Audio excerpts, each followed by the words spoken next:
na me susu se mpanyimfo etie me a e wo se ye ma no national medal bi kura award ye medal kese papa bi na Dormaahene. Oh, okay. Esan say nsema deni na ehu se ehe ye wura yi ne beka edu LGBTQ+ wo tin say ohene bi abona no awo ka bi nya na adwuma ibadu ne be no obeken galam say issues what is obi aka bi asem nya na adwuma ibadu ne beken edu galam sorry national cathedral issues unhu say openly ohene bi aba abeka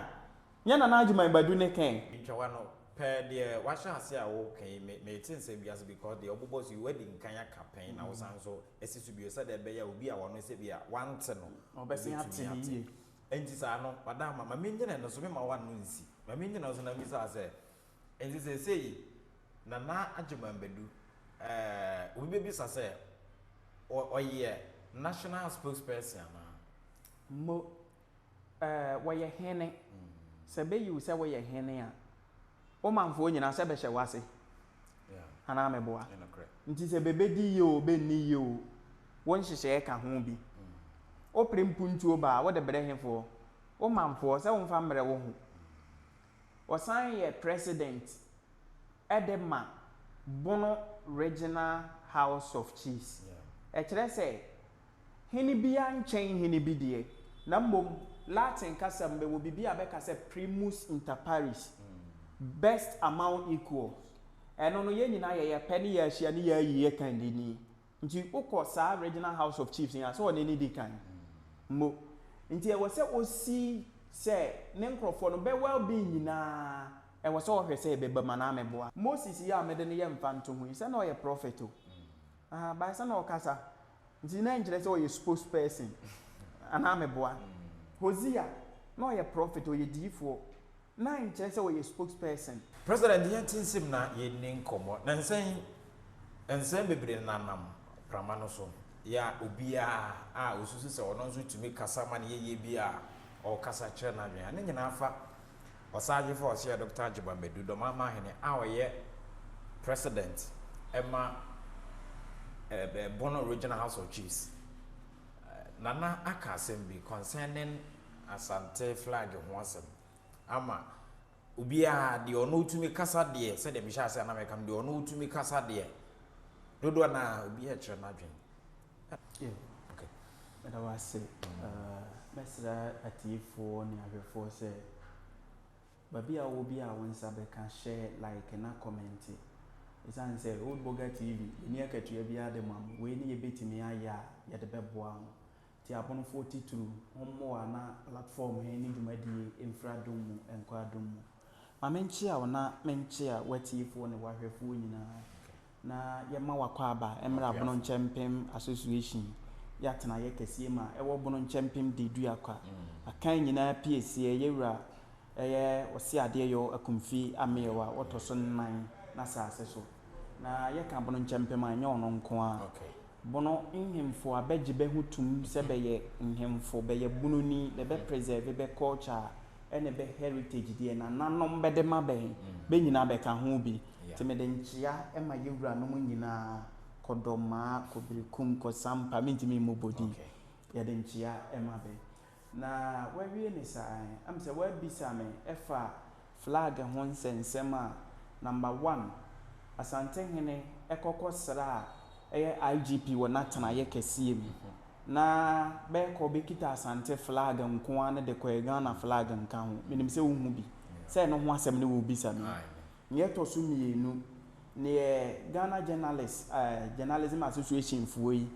a na mampanyini John Dramani Mahama te ho bi na Asante fo ko pagya be flag nko an na Ghana flag enka ho se eno ho asem ne wo bisa mo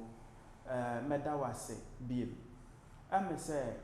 ehia education nkyerɛkyerɛ bebree ansa na yate saa asɛm na ase number 1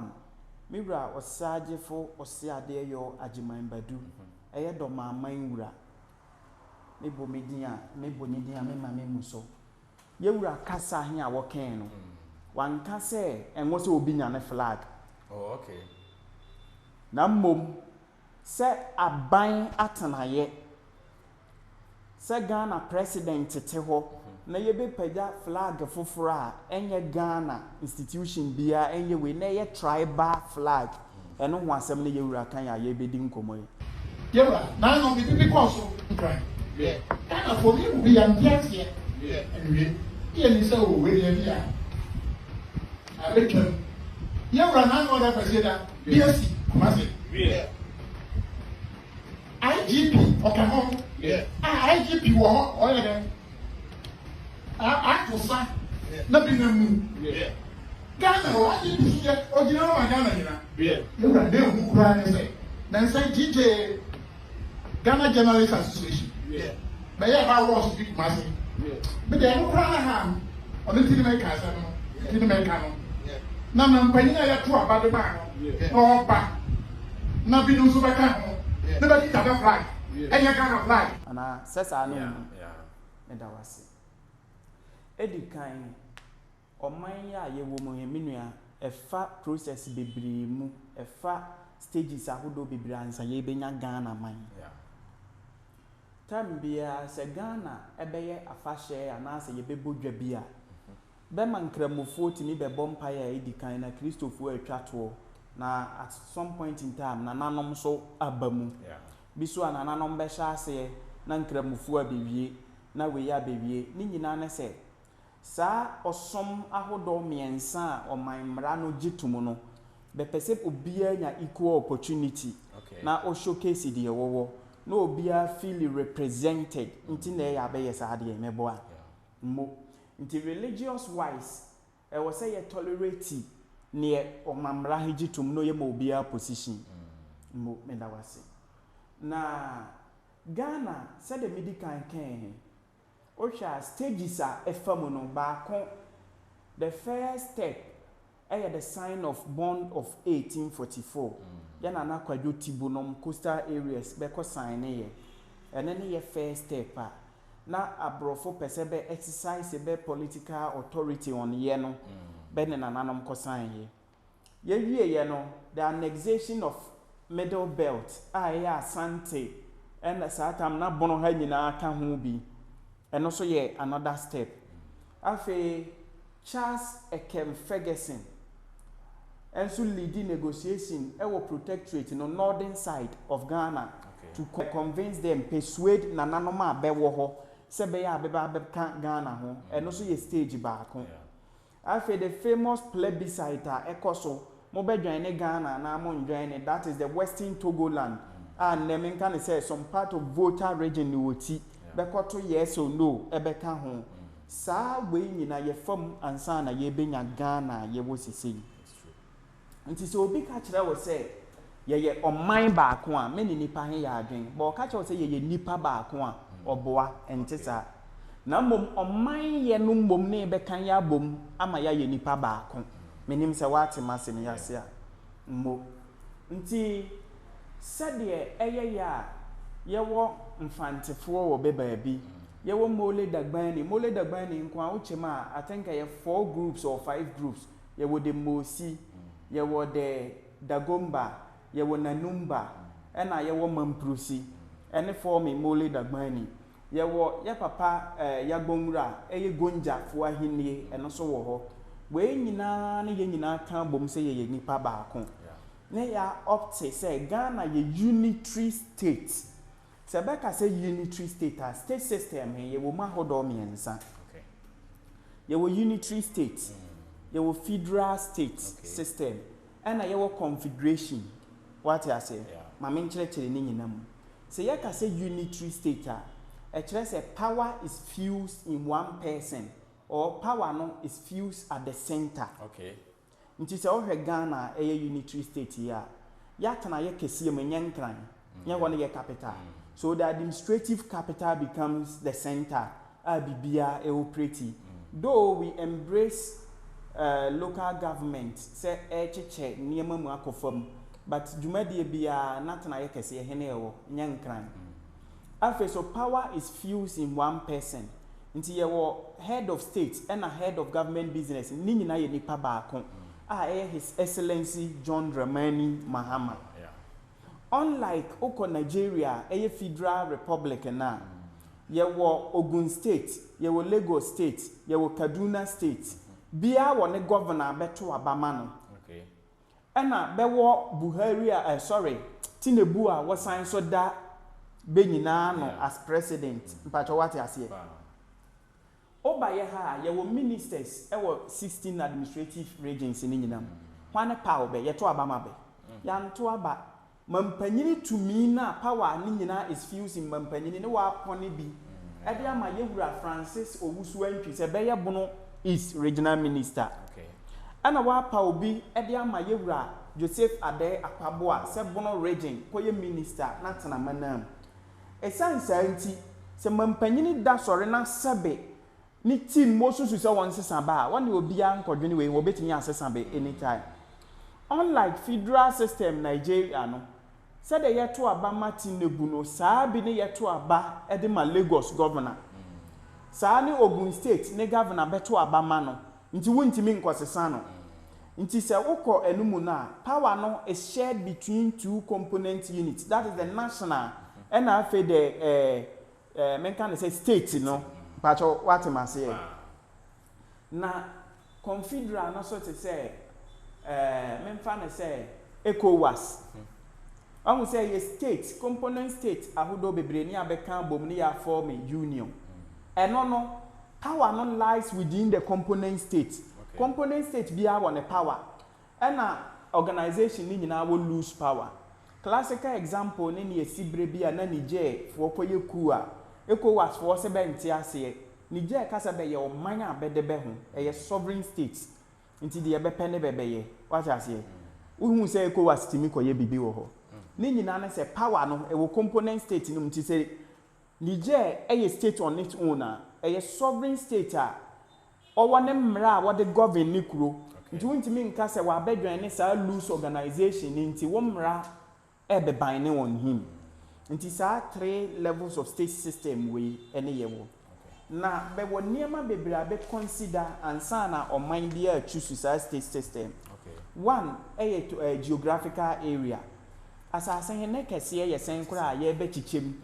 Akonya wo hwe Lagos state nko a ene Ghana mantambe 9 kabuma na ye be yepe. Nti geographical area no eso sen Ghana bebre. E kan ho bi ne be opt for eno. Be population a e wo krom ho. Nigeria ne nam getting to 200 million and assessing. Wow. Yeah. Ghana ye dodo was saying over 30 million. Nti Kwame Nkrumah consider saa nneema we nyina. Afen so be hwe the homogeneity in our culture. Ya ka say homogeneity a e kire say similarities. Wow. Unlike Nigeria no, Ghana ye was similar culture. On sa mensha se ye medi kan de mole dagman ni ye mfanto ho. Be nyina firi ba bi baako. Nti ye dua baako ne awo nkurabata bebre. Obefa de akana ye wa Asante mfante bono Akuapem. On se dua baako ne nyina firi bono ne ye wo nkurabata bebre. Nti ya mamre ya mane ni nyina ese. Saa ne mole dagman ni be de ese. De gonja fo be de ye bwan wahu. Nti saa ne etie. Enti behwe saa ne ma we nyina ne ye opt for saa unitary state. Esan say ye were different nations ewo Ghana. Say ye ka say nation is different from states. And that the Yewura government mu kakere. Say ye ka say state. State ye a well defined geographical area where political jurisdiction is established. Mami mumu nko fam ne me pesa me kire ne say eye mantam bi a obi anim sa na hye ni na bewo kanifu a wodi banim eno ye state ye ka say a nation a group of people linked by certain affinities which is so strong and real and feel dissatisfied when disunited. Mami mumumra be nyina hu se be wa bakosem ananse be wona na bia be firi ni mu ne baye nation nti be ye nipa baako a be wo amamre ne amane bia e kan be bom nti se be ntam tetepe be ho ntobe nti tam bia wo se be kan be ho bom what you say bi ne bono da bia bono we dane man won te se bono nkyempem da bia ye ka se ye nkamom because ye nananom ye baako bi ne mfante bi ne asante say different groups won te se da bia we ka se ba kan be ho abom under the umbrella of golden stool e be nyina sha ase we kire se na different nti e asante ye nation bono ye nation dagaba for ye nation mosi ye nation wahu sa nations we ni afa stages a medical bobo e nyina mu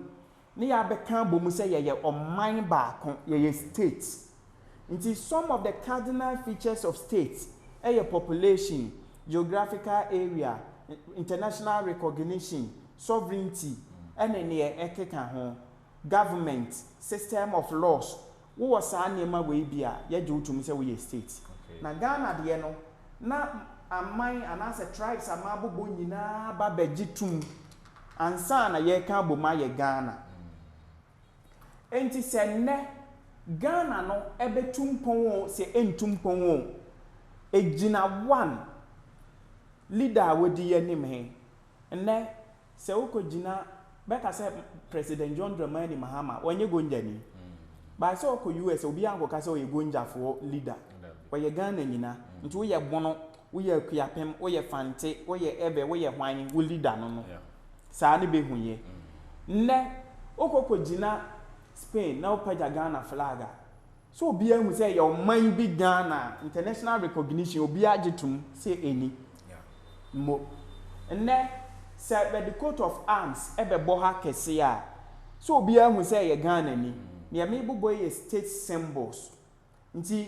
in the absence of being Ghana ba twa gu ho no ye wura John Dormaahene Mahama gina ho a ye Ghana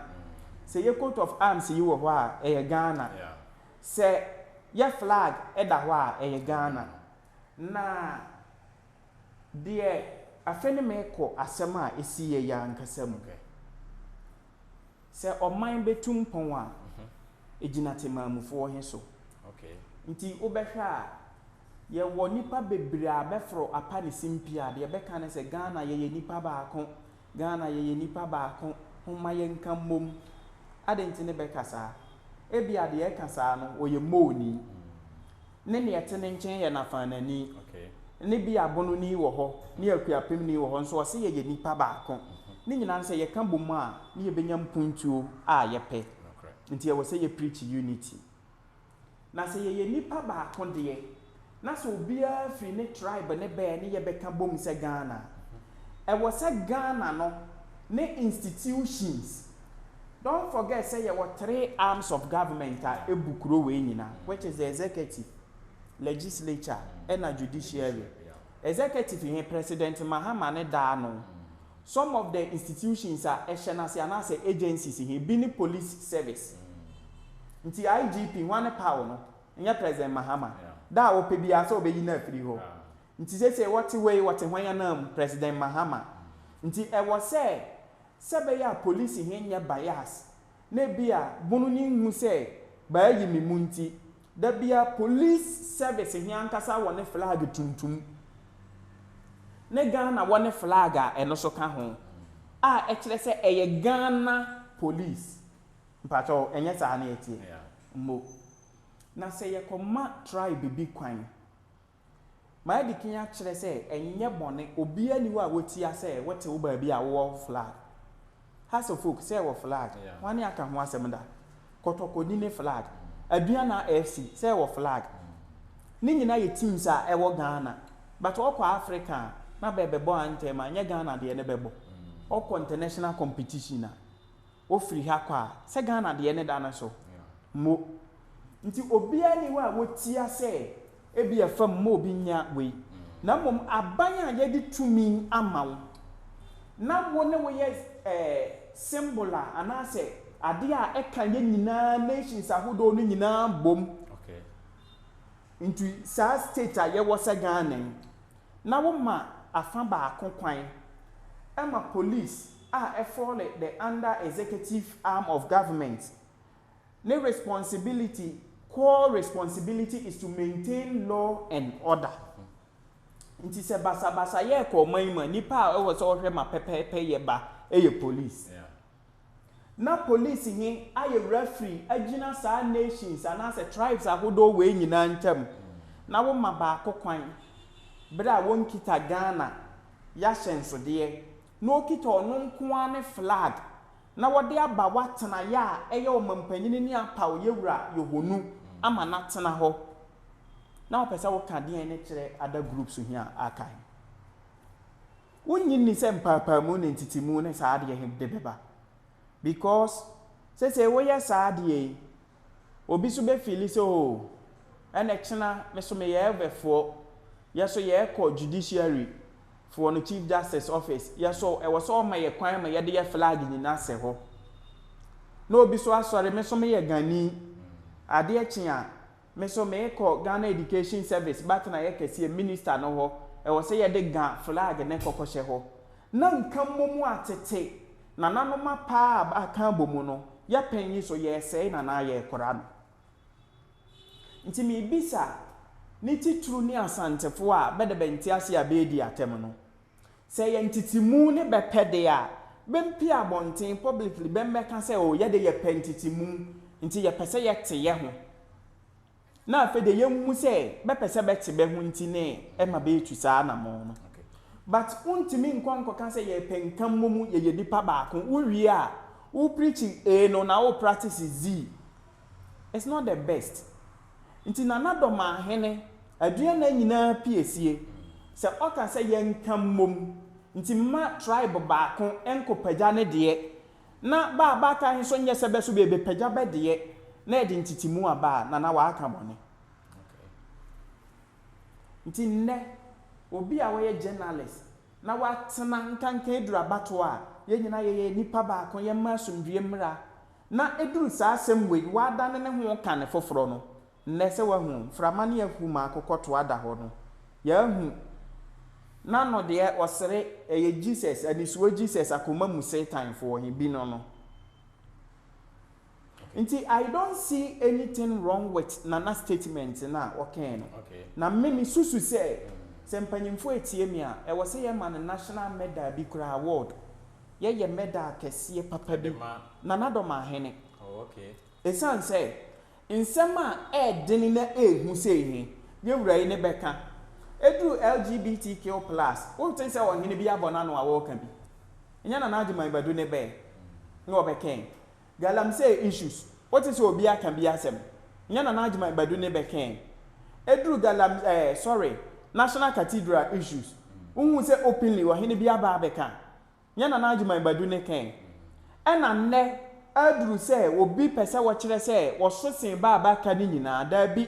Ye nyina te ase ne ye ka bom ne ye be ye oman Ghana. Nti jai wo de no nko ato ho. Na say the tribes ahodo a aka nyina agya ato ho no ye nyina mfa Ghana de ne ye mpaja especially e wo national gathering ase. Na we ye bone. Nti sebe se obi bedi atema nko odi atem wi na wanya kukuduro na wagina camera ma na watena ne radio no so no wakasa media me ya Asante ni me pentitimu na onya kukuduro nka sa asem no wontimi meka se ye nipa baako na won preach the identitimu beba na wetre ma mi se wasam we me se abonofo nso so wo flag wo ho ya etoda na se bi abonofo nso ko be bi ye edie ne bo nzembrante na wo him ne sa enti mame mbisa se ko ba se bia abonofo nso na eko ba bia nka bono flag na nso de beto ho ana anka de beko me da se ne akwanya wode amane na anu ada ena Ghana mampanyini ese na dwumaden a yewura wo saagefo ya ayenti oboni di pagya no from high court de ne koya appeal court judge ye ko me de wokobi meboa wankobi ye ko he ye ya abonofo me ye Bonokyempem president wo hene he a na ye ko ni program no wo ye bonofo ye hene kese a wo ye president e ma Bono Regional House of Chiefs uhu flag bi wo aban atena ye ho because ye ko aban the seat of government one ye ko uhu flag wo say ye kita Bonokyempem flag ehu wo uhu bi mabuna ye ko ese ne ye doso ye kita flag ye nyi nama ye we ye nwe yemfa yensenche eni ntini yamfa bianko ma me ma otu na anu ada ne bebe bie passport office okay e wotechi man ha unhu be wote bi Bonokyempem de du akwa hene yankasa enya ose ade yo akumfia me kurom ha nye ho ne Bonokyempem na tana ye kese ye wo mfonyi ne niema hu enya Ghana flag na na edi ahi ni nyina na se eye abana juma Minister of Foreign Affairs na se ne sa adwumadi he wo ye den wo hye nti yankoye Bonokyempem se mo ho aban de because mosi ni betimi aye adwuma wo ho da gomba ni ye adwuma wo ho frafra ni ye adwuma wo ho da gati ni ye adwuma wo ho mfantini bononi obia bi wo ho bi nti ye Ghana nti Ghana flag ne ye de ko okay nti ni e wo bisa ye asem safo bia asem bi pono okọ TikTok a nhumi di yam minim se wo ba behwe ma yi ase na Dormaahene se mo flag ne ye boys flag nti onse amanfo de sa comments na eba okay sabe da bia sabe bempa suya nti me betena bia wo se me kire bade nti me kire bade ne so ye wo different between Bonokyempem association and ye wo different between any Bonokyempem council nso ye dem Bonokyempem association he ye ya yen hemfo ni titru ni mabunu hi titru na ya kan ye mu abom se ye bebo ye wura no mba chidom ene ne Bonokyempem association nti ya hyenso de ni ye flag ni se said ye Asante kotoko ball bofo mrante ne mmaba wa be wo flag no saa bi ni ye wo ye de wahu but council he se nananom a beji Ghana tum na benim se Ghana ye unitary state ye kuro baako nti Ghana mra ema betimi kwadwen National House of Chiefs na be sign join the various regional House of Chiefs I mean in Bono East ne Bono region no beni ade bia be kosia na no minister ba ho no Ghana flag ne be disi ho wanhu bi nti ubi sa me ho asem he a sa na yetie ma de kin aka sa Asantefo wo flag a enye bone aban na tenaye ba bia ekanye bom se nipa ba kono and once on the part of government e makwan mabekoko him sa franka no because sovereignty resides in what the people your constitution yes na ye kan the people he ne hwan men wa ye koto aba na ye die tumi ma hwan president enye sa nti se wo kosa atena ye ho a e Ghana fo nyina atena ye enya ko ne ukoko pagyawa Asante flag wo ye sa wo de ntitimu ba nti se ye kan se na be de ya tuburo ni bi hwene a bemra abonte na bem ka se o ye de ye pentitimu nti kuro bi anya ne flag ne ye nte Ghana flag emfanto fam okay ya botre I mean say question we ye nim sesa de wo ka no o man nka nko no o man mpuntu na ye nyina ye hwehwe enti bra Iru Asante hene wone ne dom ekọ baby akọ ye ya okopeja flag eno nso abeye nsema hodo a ebe ka se na Dormaahene o se ade Dr. Jimabadu president Emma Bono Regional House of Chiefs okoka ye de amanfo bisa ne se so na Dormaahene nko ane obi o wani ono nko ane obi asebebru o wa no ono nko ane obi asebebru onim se de o mayimu enhyehyeye ne mmra ne sitie ai wo so ka because gamanche wo ho ya bomura wo ho ahemfo bebree wo ho and even IGP no kra na okuhia no wo ho ena mampani ankasa nso so wo ho and then na bibisa akra no onyan na omfa emma mpanimfo na omo no omo nka na mom onumo na ekoka and osan so e ka asemi to aso say ene ono kra be twato ama domafo anasa ama ne manfo na ono nso agege if say bibie nu anamo ntuo bie nu ebitu ama we so kra ba ntuo bie nu ebitu ama we so kra ba yes adie no so onimu a on kan se di pa ko le say support on twaso and twaso ebe nu ba bia Jimabadu men Dormaahene me fa ba gege to e ko gina ba bia oruru e gege to na me gege to na me di pa ko na ba so oba so ko president we unhu ne say yo me da se sebeka se paramount chief di paramount na chere sen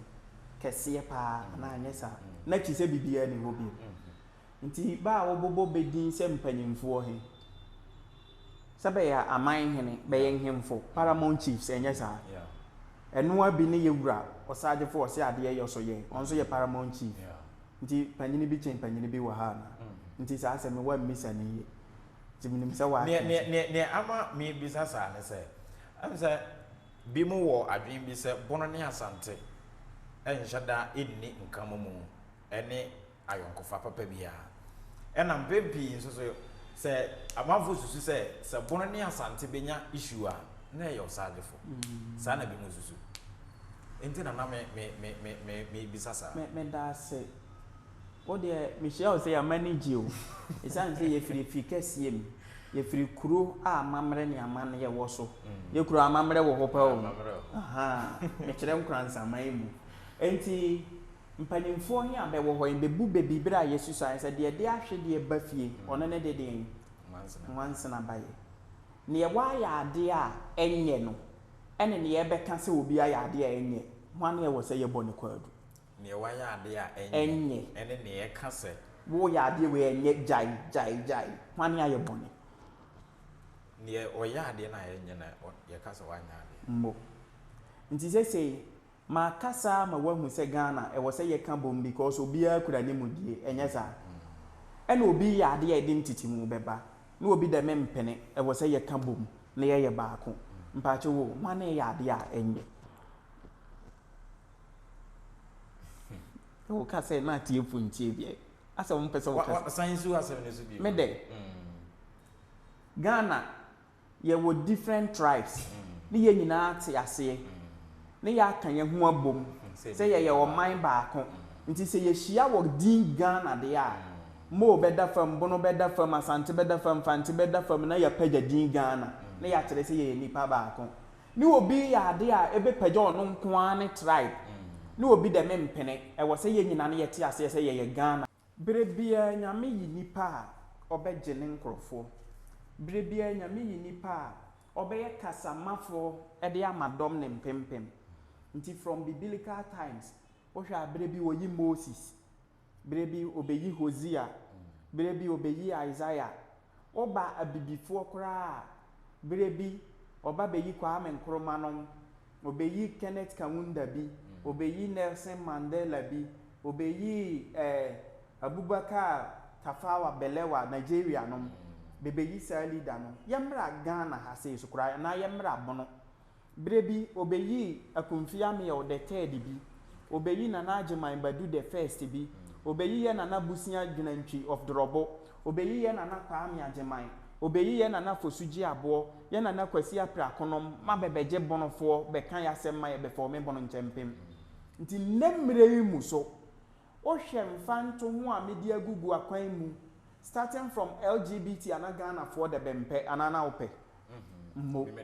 unhu sɛ ɔhene bi abɛka nyɛ Nana Agyeman Badu ɔne bɛka ho asɛm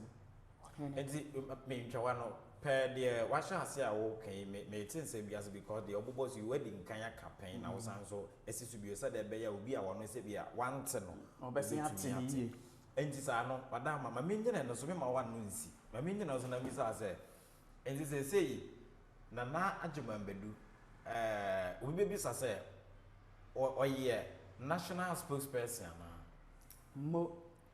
wɔyɛ hene sɛ bɛyi wo sɛ wɔyɛ hene a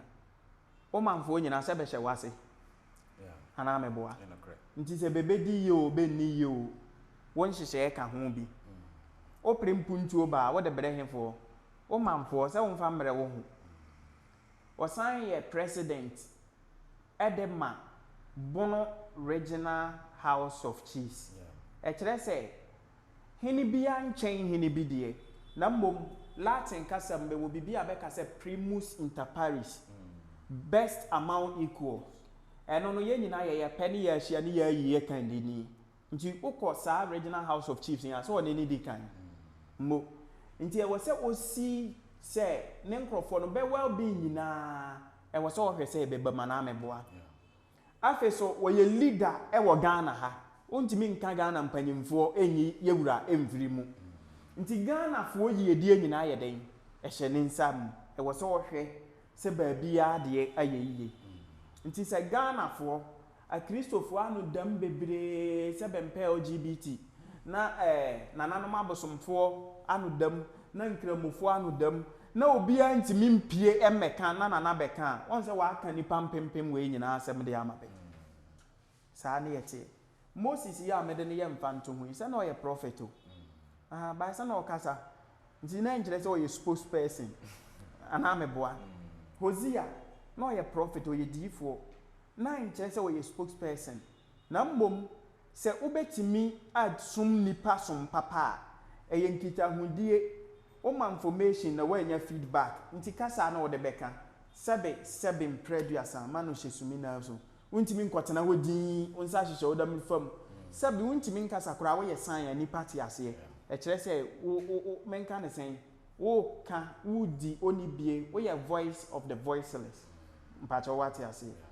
nti saa ne etie nti generation boemu nti ana meka se yewura wo sebe bona baso ne se nsema edin a eya bia suru so obeka hen otimi beka na oni me yenti eya bia suru a wo ye mfanto hu bebrebe ntimi nka no nne abibifo Ghana 42 se yehu se obi adi ye tampe ye hwa na hunyade ye hwa ne su ene ne ban ne kwan a wo fa so nya saade no